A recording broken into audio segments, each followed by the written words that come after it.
Bien-aimés dans le Seigneur, Shalom. Nous nous retrouvons ce jour, ce jeudi 11 juin 2020 pour une nouvelle méditation et nous allons lire la parole du Seigneur dans le livre des psaumes. Psaume 23, nous lirons le premier et le deuxième verset. Psaume 23, 1 à 2. Voici ce que déclarent les Écritures. Nous lisons dans la version Louis II. Cantique de David. L'Éternel est mon berger, je ne manquerai de rien. Il me fait reposer dans de verts pâturages. Il me dirige près des eaux paisibles. Bien-aimés dans le Seigneur, notre méditation de ce matin a pour intitulé « Éternel mon berger ». Éternel mon berger. Nous avons ici un psaume de David. David, un ancien berger devenu roi, qui connaît très bien les caractères d'un berger. Et il nous le décrit tout au long de ce psaume. Et David le roi, devant l'Éternel, il ne se présente pas en roi, mais David dit « L'Éternel est mon berger ». Cela veut dire que David se met à la place de la brebis. Si l'Éternel est le berger, donc David se met à la place de la brebis. Et en tant que brebis, David reconnaît la dépendance vis-à-vis de Dieu, le berger. Et aussi une autre chose, c'est que David fait ressortir la relation personnelle qu'il a avec l'Éternel. Il ne dit pas l'Éternel est un berger, il ne dit pas l'Éternel est notre berger, mais il dit l'Éternel est mon berger. Donc David se voit seul devant le Seigneur, donc il a une relation personnelle.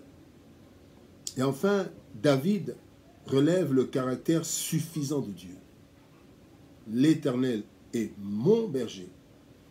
Je ne manquerai de rien. Pourquoi? Parce que lui, il a tout.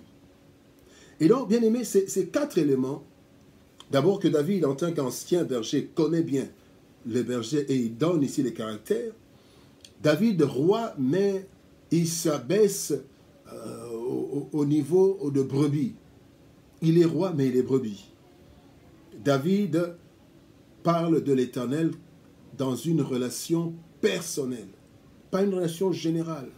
Personnel, et enfin David relève le caractère suffisant de Dieu, je ne manquerai de rien. Bien-aimé, ici, David, dans le psaume 23, ne dit pas que l'Éternel va tout m'apporter. David ne nous pousse pas à avoir une attitude de personnes amorphes qui attendent que l'Éternel donne tout. Nous prions, nous disons, Seigneur, donne-moi tout. Non, ce n'est pas ça. Mais en fait, David est en train de montrer, dans ces deux premiers versets, dans les deux premiers versets qui sont en fait comme un résumé de tout le chapitre, de tout le psaume, David montre que le Seigneur nous met toujours dans les meilleures conditions de vie. Il nous met dans des conditions telles que si nous y mettons du nôtre, nous donnons notre force, nous prions, nous avons de bonnes décisions, nous allons recevoir le nécessaire.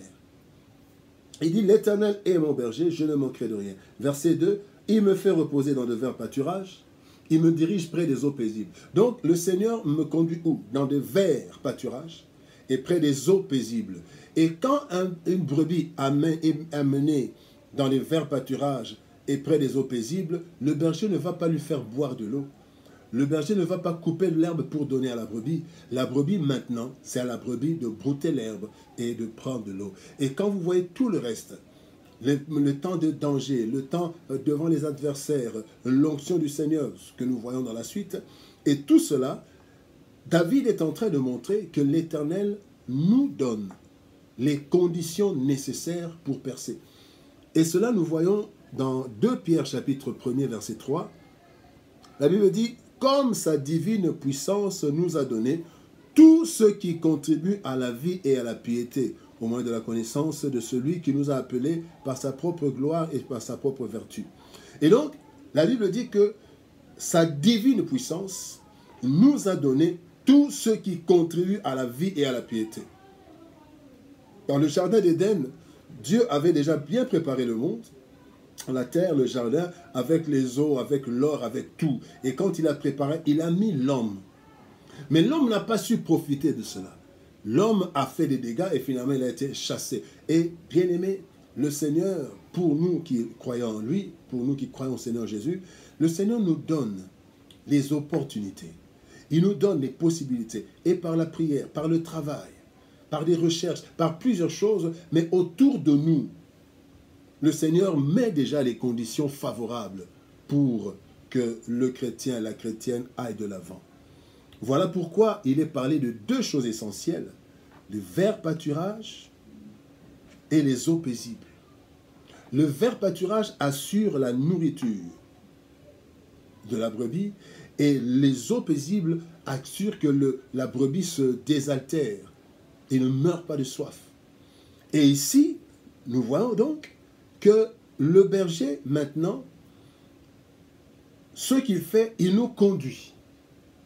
Que ce soit dans la vallée de l'ombre de la mort, que ce soit où, mais il nous conduit. Mais l'objectif, c'est de mettre les brebis dans un endroit où elles peuvent elles-mêmes